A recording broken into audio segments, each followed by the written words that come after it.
Thank you, Mr. President. I would like to start by congratulating the Pakistani delegation, congratulate you on successfully completing your presidency, and wish every success to the colleagues of Panama. It is highly regrettable that the work of the Security Council, including on the first day of your presidency, is becoming, through the efforts made by Ukraine and its Western backers, into a Groundhog Day of sorts. It's as if yesterday the representative of Kyiv was not sitting in the same chair and didn't try to put forward the talking points of Ukrainian propaganda about the bloodthirsty Russia in its plans to subjugate the neighboring country, and as if the European sponsors of the regime was not reading through their talking points about how Moscow is not ready for peace. Their senseless mantras about how Moscow is not ready for peace. Colleagues, why couldn't we discuss the topic of the meeting yesterday? Especially since the tragedy in Kyiv, which is being mentioned in the letter sent by the Ukrainian PR, happened in the early hours of the 31st of July. The Ukrainian representative yesterday essentially voiced her version of what happened, as predictable as it was. Does the Council accept such an inept waste of its time and resources on other issues on its agenda? Imagine that we had had a situation on the country situation and then decided that we had forgotten to discuss one aspect and then reconvened on the next day to discuss that. We think that such an approach of the Western sponsors of the Kyiv regime is irresponsible, unacceptable, and seriously undermining the credibility of the Council and its ability to tackle with indeed urgent crises. And they have the temerity of accusing my country of wasting the working time of Security Council members. Furthermore, when they condone the attempts of the Kyiv regime to separate the discussions of the Ukrainian crisis into right discussions and wrong discussions, the Western delegations do show the very same wish to undermine the efforts for peace in Ukraine, which we describe in our statements, including my statements yesterday.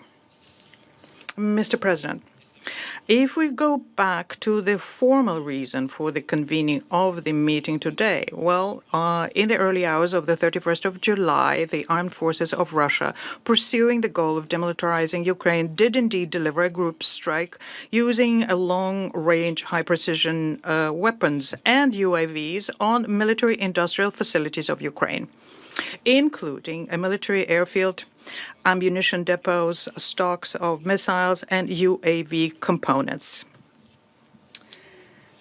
All of the intended military targets were hit. And let me underscore once again, we're talking about objects which are related to the Ukraine military potential. And this was confirmed by the videos by Ukrainian users in social networks, which show very clearly the secondary explosion of ammunitions at the objects we hit, some of which were deployed in civilian sector in violation of the IHL.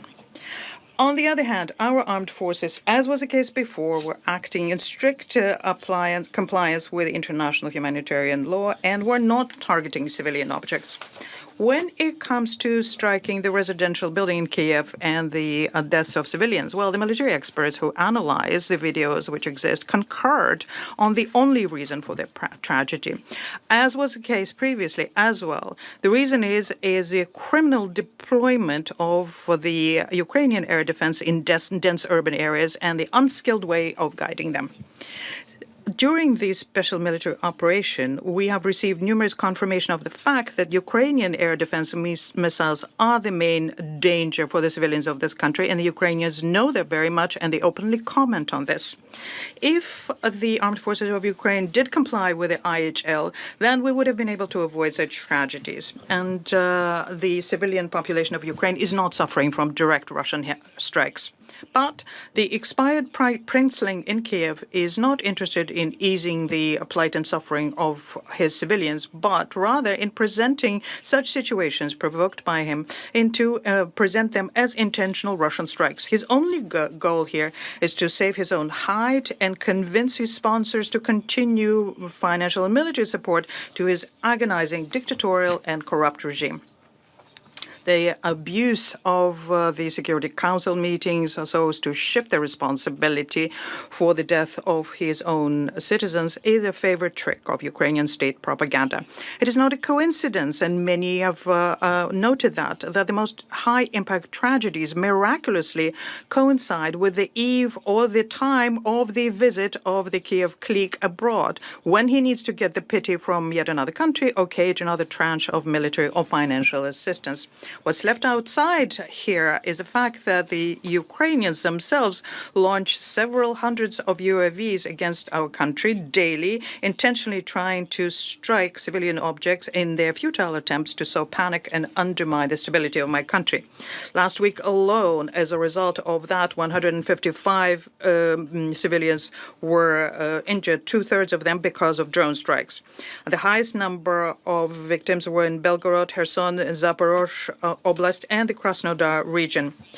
The Ukrainians are deliberately targeting the places where civilians congregate, residential buildings, public transport, and emergency services. For example, as a result of a UAV strike against an ambulance in the Pologo region in Zaporozhye Oblast, the driver of the ambulance died, and the paramedic and the nurse there were injured. In Golopristan district of Kherson Oblast, 3 civilians died and 5 were injured because of a drone attack on a civilian bus. All of these facts are carefully ignored by Kyiv and his backers, as we have been able to see very well today. And what is being done by secretariat staff from relevant agencies is also disingenuous, because they pretend they don't know nothing about this, or they say that it's impossible to verify the information about Ukrainian crimes. All of this is obviously a strike undermining credibility of the UN. Mr. President, in conclusion, let me underscore yet once again that we are not against discussing the Ukrainian crisis in the Council. We're against making the tragedy of the Ukrainians who became hostages of the Zelensky regime and his maniacal will to sacrifice them on the altar of geopolitical interests, that it be exploited in the Council for political reasons. It's disrespectful and indifferent to the suffering of thousands of people who are dying and suffering in other areas of the world, and Western members of Security Council are in no hurry to ask for meetings on that.